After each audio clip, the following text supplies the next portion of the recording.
right. So the first thing you need to do to, well, not every time, but just to be sure, to set up communication with this unit, you do need to go to the setup page. And where is it? Hardware setup. So right now it's unit 1. You just need to know what unit it is. Should you lose communication after this first time setup, go back in here, see if it's changed for whatever reason, or someone changed it on you. But that's really the only thing you'll have to do here.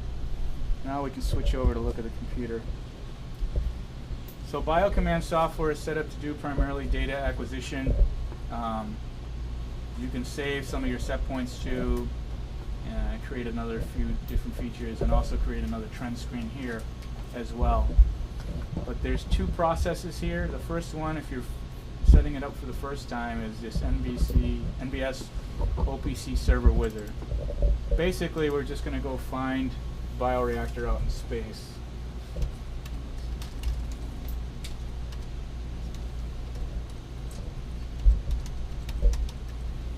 Feel free to use my password if you like. It's right there.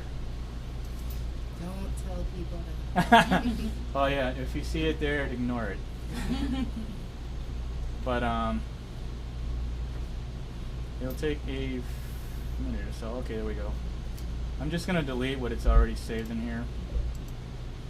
Basically what we're going to do is find the bioreactor out in virtual space, which is directly connected, so really there's not much to do here. You do a search, figure out which COM port you are. This is a guessing game.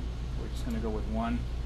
Since we know it's unit 1, oh by the way, it's always Modbus control, and if you have any doubt as to which form of communication it is on the screen again on the computer, on the bioreactor rather. It says NBS Modbus.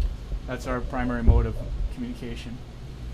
And you can give it a range of 1 to 1 because we know it's just unit 1. If you had several of them, then you want to range from 1 to whatever the units are, so it can find them all. Hit search.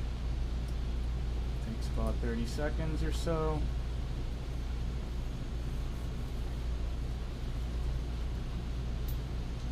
And we found it. Highlight it, finish.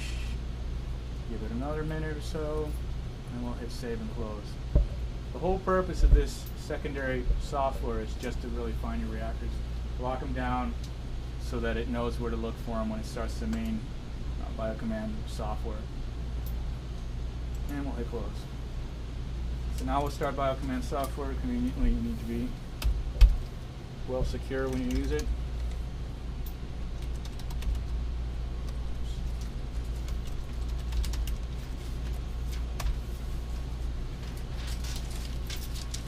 And this is your BioCommand software, so very much Windows based. Over here you'll be able to see what we call batches and recipes in these different tabs.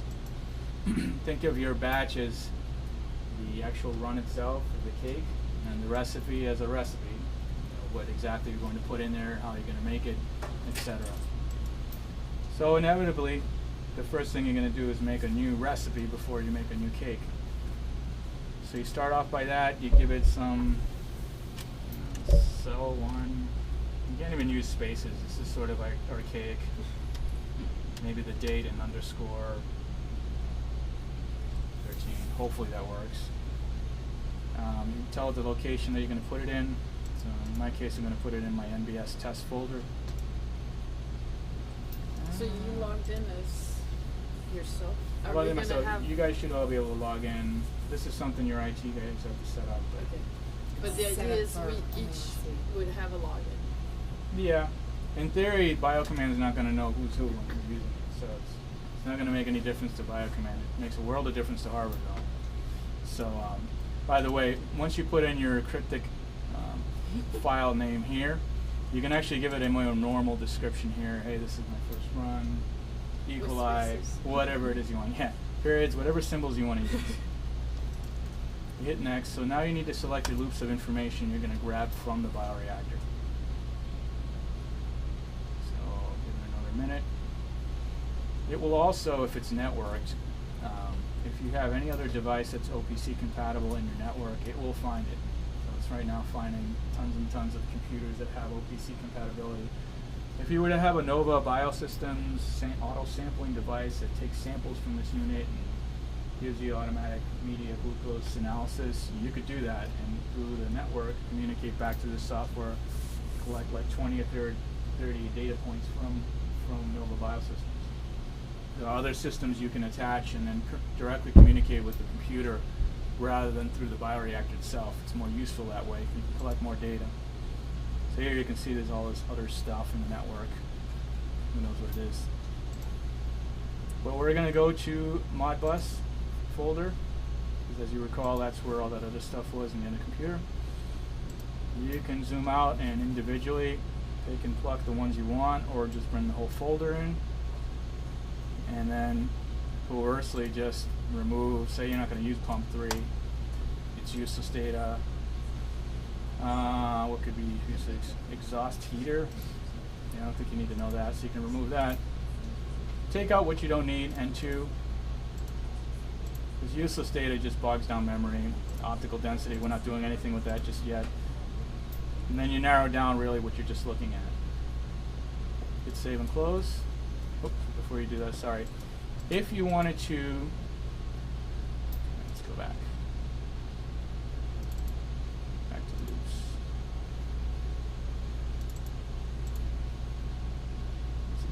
If you wanted to put an initial set point, this is where you do it. You could put 300 here, you know, air, whatever, DL. The initial set points, anyways, once you start the cascade will override them. But also, these will just put them in, and if the loops are off, it won't try to turn them on. That's the neat part about it. It'll just input those values, but then it's up to you to turn on those loops of information whether to make them operate or not. So this is where you can put that data. Now you hit save close. You hit next. You have another alarm page. You can do basically what you've already done here, except there's one caveat. You can create an email alert. So you can put in your email information here. Oh, but this isn't connected to the network, so... It's not? It is? It Has to be to log in. In theory, yeah. In theory, Looks like it's LANs. Okay. in theory, if you have an SMTP server and you can communicate it with to and from it, maybe you can ask your IT guy to set it up Yeah. to do a test run. You could give it a whole bunch of alarms, like say temperature, pH. I mean, I guess pH and DO would be the probably most important ones, maybe temperature. That lets you know if there's anything wrong. Gives you a call at home, you come out here running. Take care of business. I'm going to hit save and close. Next, you can create a trend screen. You notice that we were really creative and made it look just like the one on the computer. You click on it the same way, and you can put whatever it is you want from the drop-down menu. There's a bit of a difference here now. Let's say DO, for example. I'll make DO medium blue. You can look at the present value, the set point, or the output percent. So if you look at present value, it's not going to change much, depending on what the controller is doing.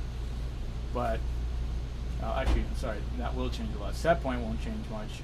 But the output percent, if you wanted to correlate more accurate data as to how the output percent is changing all the other peripherals like agitation, air flow, oxygen flow, you could use that data to fine-tune your PI values or maybe the cascade ranges if you like.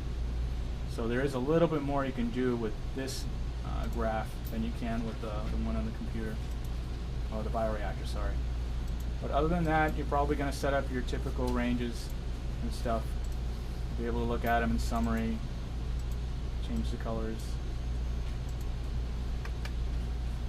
Just do 2 for now. You can add some on the fly, so it's not written in stone what you do here. You call it whatever trend screen you want. Hit OK. Hit next, and you're done. So you created your batch. Now we're just going to do a new run. So we go to what Wait, you created a recipe, right? Yes. Yeah. Sorry, I must have said that wrong. So we're going to create a new recipe. We're going to create a new batch right now.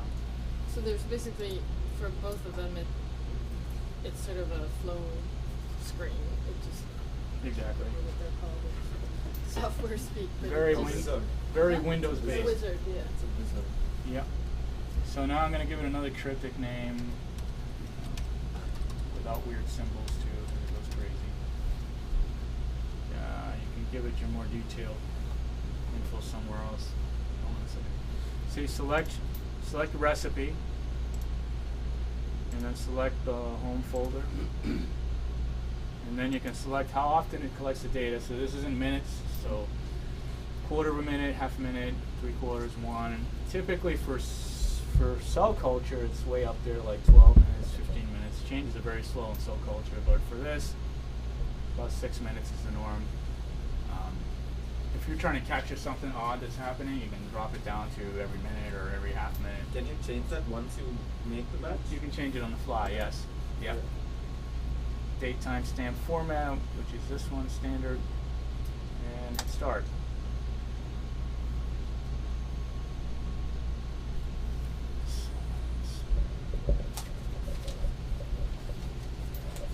So you see there that it changed the agitation to 300, because it was saved there as a set point. But since agitation's not on, it didn't turn on. And for you to be able to toggle this, so I don't know if the Harvard lets you use like logmein. In theory, if you do have logmein, you could log into this computer from home and make changes on the fly. But you can't do that, so that's tough. But you don't really want to do that anyways. It's not much fun without being able to see it. I see a lot of customers with camera, Wi-Fi camera. Oh, okay.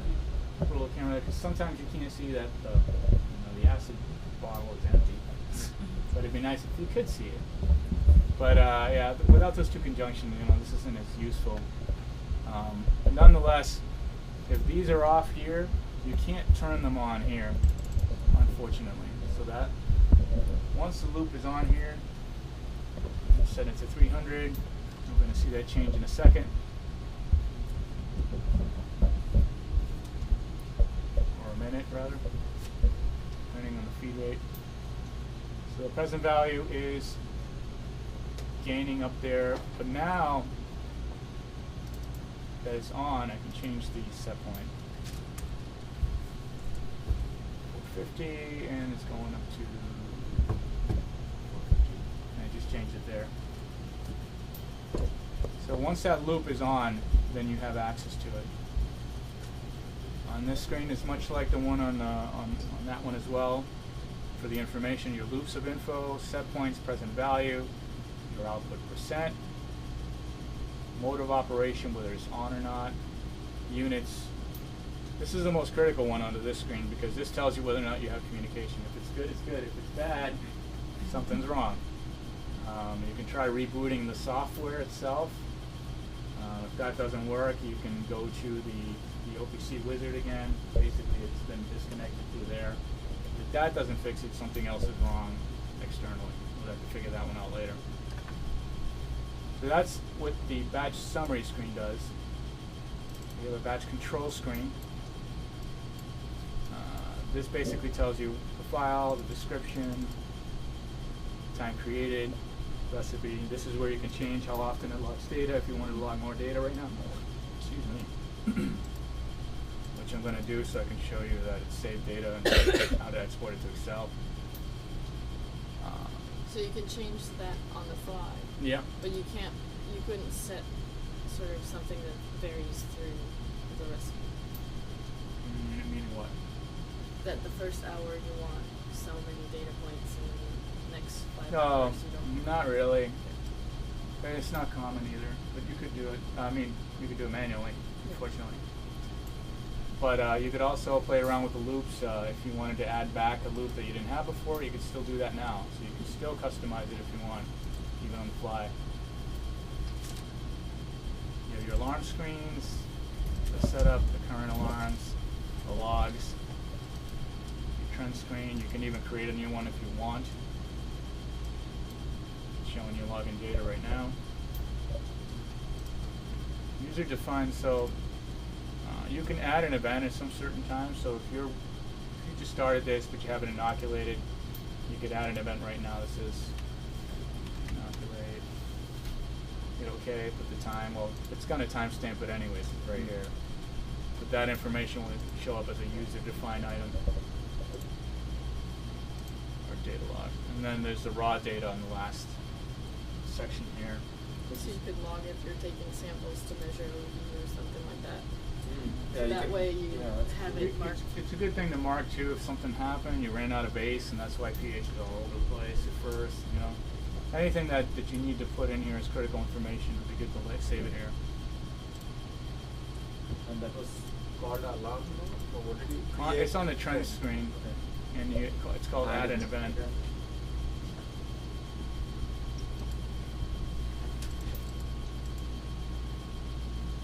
So then, that is the fundamentals of this program. We have a more advanced one that we sell this called batch control. So in the future, if you guys wanted to upgrade to that, it gives you the capability of writing a program. Program can be something like if the DO drops below a certain level after 14 or so hours, reduce a glucose feed at X speed.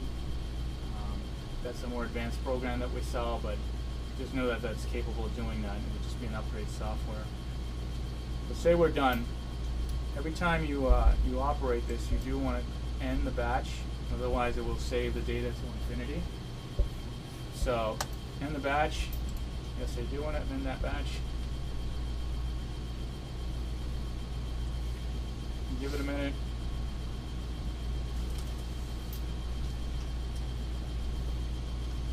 And then we'll go to reports. So we'll do a view to batch reports. It'll give you a drop-down menu of all the different batches that were created. We only have one at this time. And you can display the trend right away or just display the report, which is what we want to look at.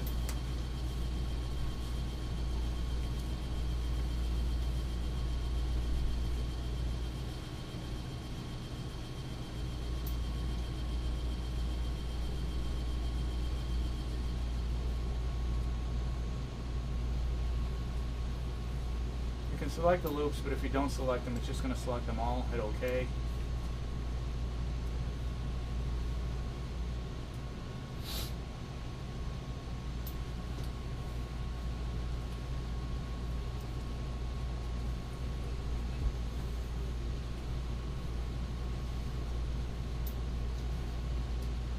And it gives you an HTML file here initially, but you can look at all the data log values right here, and it's broken out by agitation, air loops first, and then each and every day that it took, and even some more peripheral information. Even the output percent is here, process value or present value.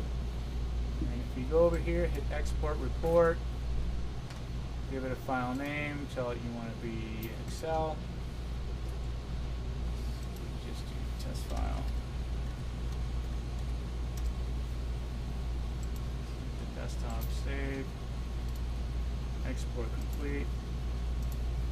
Hopefully you have Excel.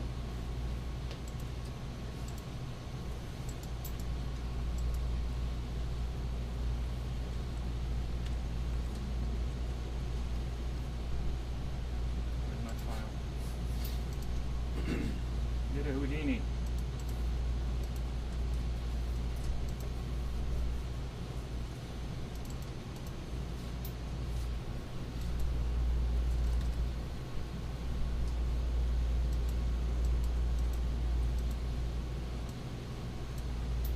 Oh. It is already there.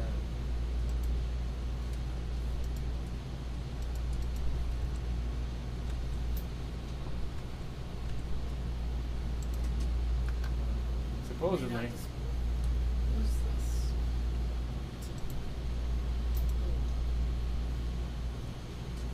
Well, it's here somewhere. I think you can just Yeah. search for it. So Yeah, you use can- the start just- button Yeah, and search. here.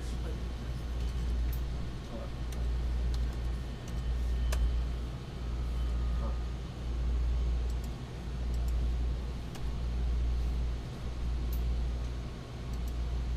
But just go to the Yeah, desktop you click on here. desktop.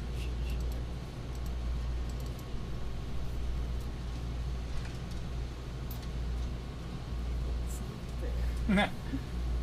Well, I know it saved it. It's there because we saw it in the program. Hmm. Maybe if you try Save just it. saving it in My Documents instead or something where Maybe my system folder. there should be a Documents folder on the Here? left. Yeah. There you That's the libraries. You might want to try the one above that. No, he's in document. No, he's in documents.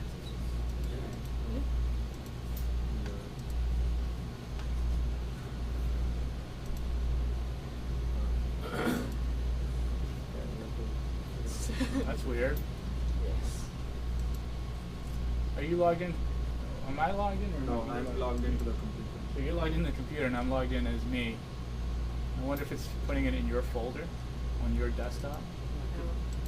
Yeah, because it had my folder pop up, which is very weird. It's solutions thing.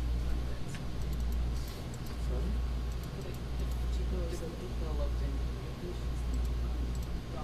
Yeah, but so he's logged into the software, so that theoretically Oh, yeah. that is, I don't know, might be.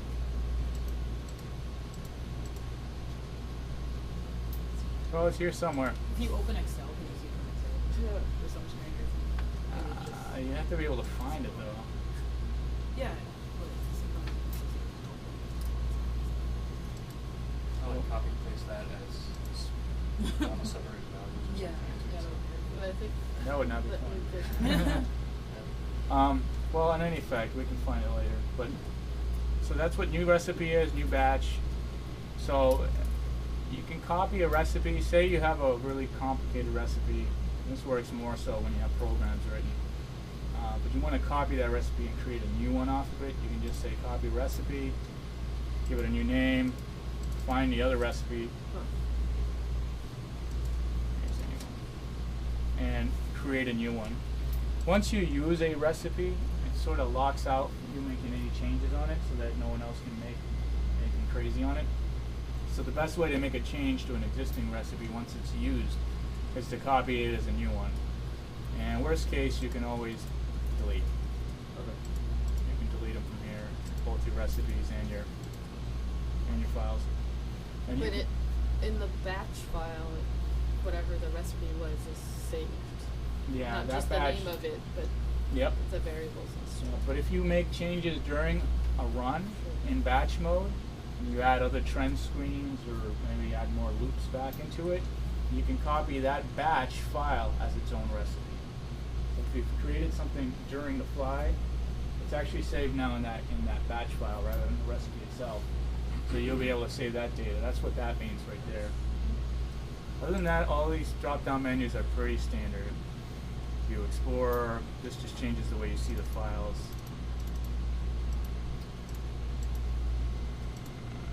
Window Cascade, title horizontal, very pretty. View reports again when you want to see the file. You can back it up. So if you needed to delete this computer completely, you can back up the files that are saved on here, save them to a file, and then re-import them again later so you don't lose all that data.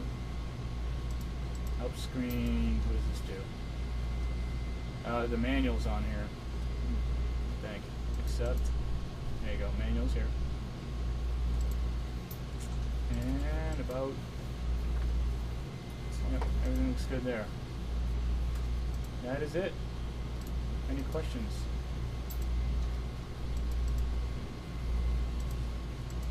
Pretty simple, right? This part is actually pretty easy. Can you just re-clarify again how, so you made the recipe and you had the loops all set up in there, but you said that it's not going to actually turn on until it's on. Wait, Yeah, what it does is when you, let's see that rest of the other, so this is the one. So do a new batch again. New batch, test. There. From that one. Start. So once again, we're going to import 300 right off the bat. It's a set point for agitation.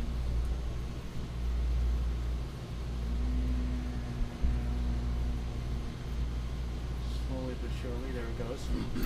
So it's going to force the value there, regardless of this, whether or not the mode is on or off here. But you can't control from here until this is on auto mode. So although it will shove that information from here to there, there won't be any control feedback from this computer. In this case, it doesn't matter too much because you can reach up here and do it yourself. But If you were working remotely, you do want to make sure that these are on all auto mode. Rather here. On here. On the bioreactor. Yep.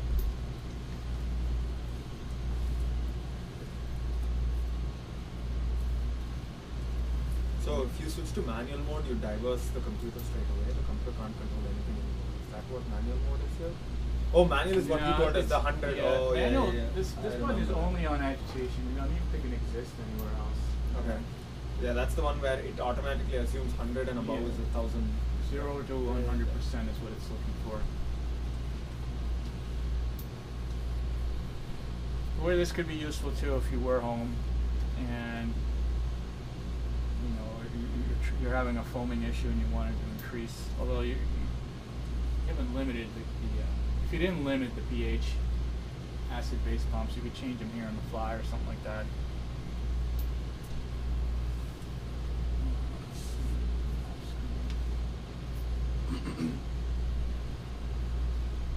If I assign this to foam level, I can also tell it that 10% is the maximum speed for that. On a pump that is assigned to be base or something like that, I don't think I can change the. I cannot limit here set point. See, it drops right back to 0.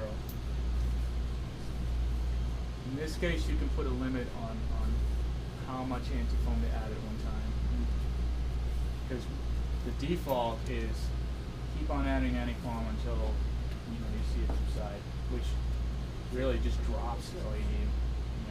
So you could put 1% there. It just gives it a little shot,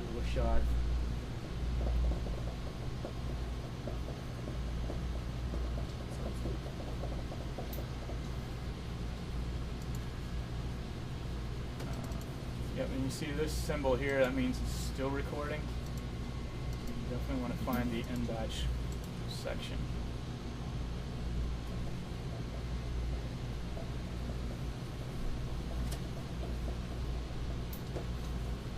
So I made out a few handouts, but if you didn't get this, Liza has the files on the computer. So you can share them basically.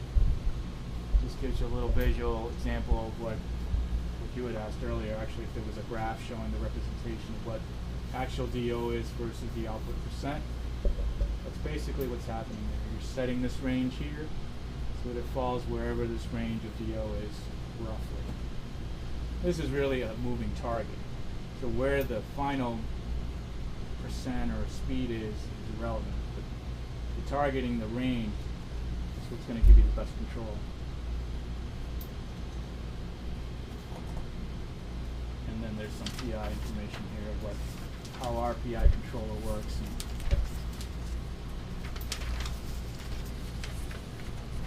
it doesn't give you the super secret formula because the guys at engineering really think we have something special, and I hate to tell them that PI controllers are almost all the same. Okay, if you don't have any questions, this concludes our training. Please note that my information is here. Email or call me. It's okay to call me on the weekend. I may not answer right away, but I will answer. So I don't want to leave you hanging. Yeah, but if you guys need anything, you can always call Rahili or me first, and then you can probably call them, because if it's something that we can rectify, it might be just easier to. Maybe you should put something here. Yep. So that yeah, you're in charge Rahili and I of. can do that. Step 1. So most of the manual is very helpful. Reread at will. It will go through sterilization process, cleaning, all the different peripherals that are there. The only thing it won't talk about is those 2 valves up there, which is something I did.